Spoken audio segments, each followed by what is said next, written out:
क्या है मजलिस, आप बता सकते हैं मुझे? कौन है असदुद्दीन ओवैसी, आप क्या बता सकते हैं मुझे?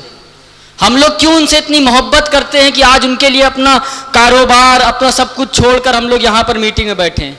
क्या तड़प है जो मजलिस इत्तेहादुल मुस्लिमीन और असदुद्दीन ओवैसी की हमको खींच कर यहाँ पर ले आई? मैं बताता हूँ आपको क्या तड़प है।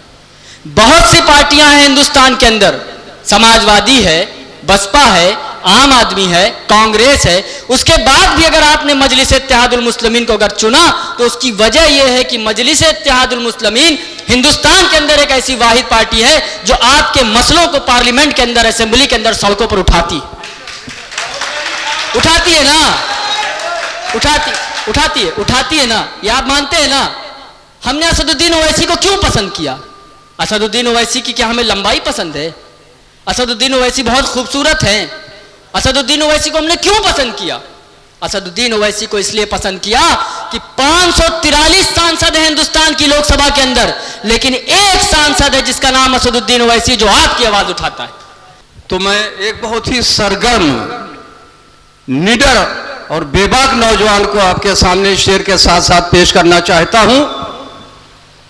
जिला प्रवक्ता अली जनाब तौफीक साहब को शेर के साथ साथ कि मेरी हिम्मत को सराहो, मेरे साथ चलो, मेरी हिम्मत को सराहो, मेरे साथ चलो, मैंने शमा जलाई हूं उन हवाओं के खिलाफ। शुक्रिया। आइए।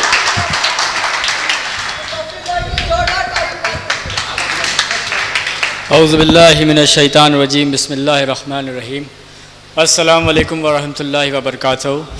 शुक्रिया मेरे भाई, मैं एक मजलिस का बहुत ही छोटा सा सिपाही हूँ और कुछ नहीं हूँ। ये तो मेरे भाई हैं जिन्होंने इतनी इज़्ज़त दी मुझे। मैं जब यहाँ पर आया था तो मैंने सोचा था कि मेरे कार्यकर्ता, मेरे सिपाही, मेरे दोस्त मेरे साथ बैठेंगे तो उनसे मैं कुछ बात करना चाहूँगा। देखिए, यहाँ पे सियासी बात करने की मुझे नहीं लगता कोई ज़रूरत है, क्योंकि आप सबको सब मालूम है मुल्क के हालात क्या हैं। आप सब जानते हैं कि क्या हो रहा है और क्या करना है।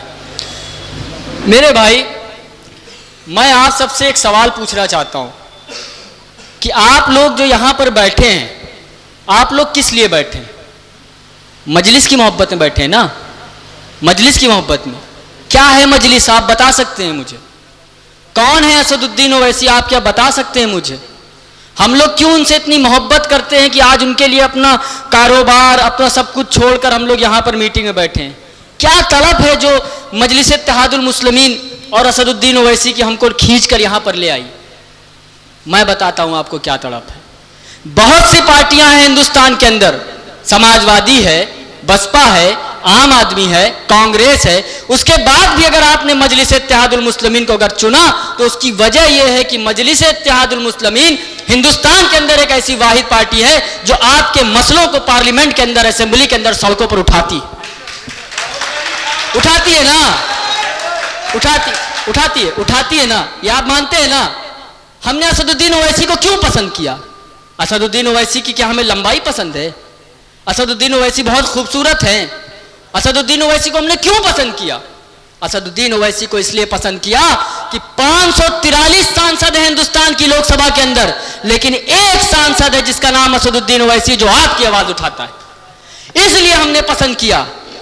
क्या मुझसे किसी ने पूछा, एक पत्रकार ने पूछा कि आप समाजवादी में क्यों नहीं गए, बसपा में क्यों नहीं गए, आम आदमी में क्यों नहीं गए, कांग्रेस में क्यों नहीं गए? मैंने कहा कि अगर मैं समाजवादी में होता तो क्या मैं मुजफ्फरनगर की बात कर सकता था?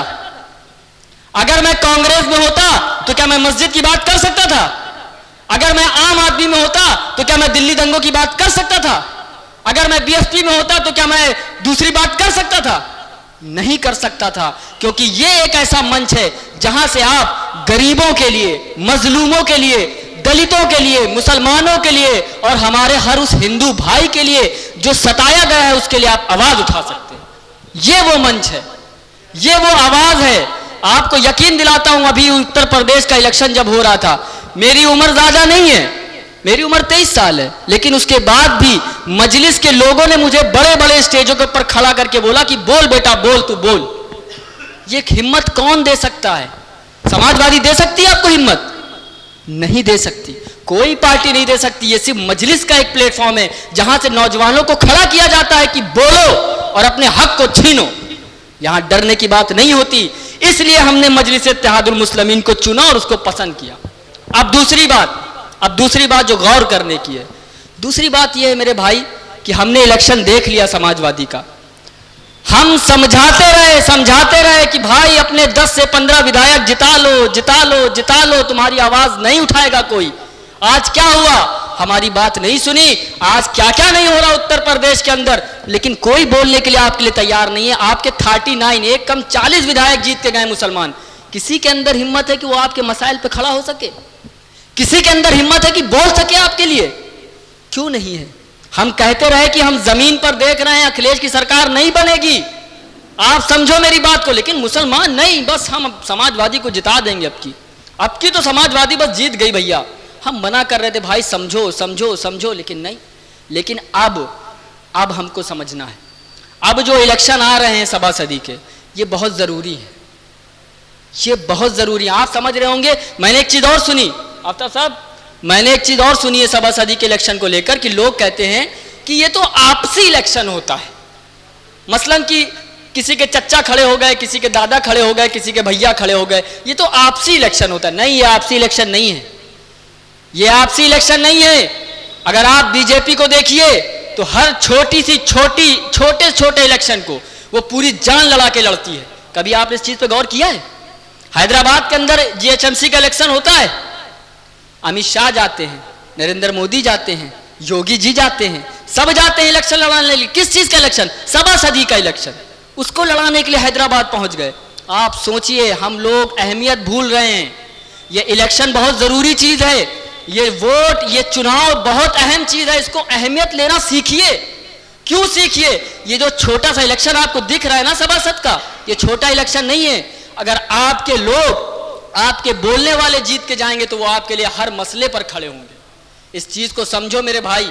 अब ये चाचा, भतीजा, भैया, दादा, नाना सब खत्म करिए और अपना एक निशान पहचान लीजिए, पतंग। सिर्फ पतंग का निशान हमको पहचानना है कि ये हमारी जमात है, ये हमारा निशान है और यही हम इसको ही इंशाअल्लाह मुहर लगाएंगे।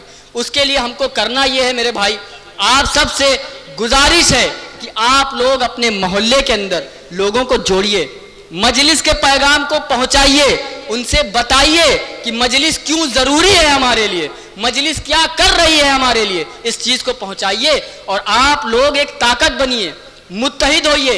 एक दूसरे की टांग खींचने का वक्त नहीं है मेरे भाई, अब एक दूसरे के हाथ खींचने का वक्त है। एक दूसरे के हाथ खींचिए। टांग 70 साल से खींचते खींचते आज ये हालत हो गई हमारी। अब एक दूसरे के हाथ खींचेंगे इंशाल्लाह।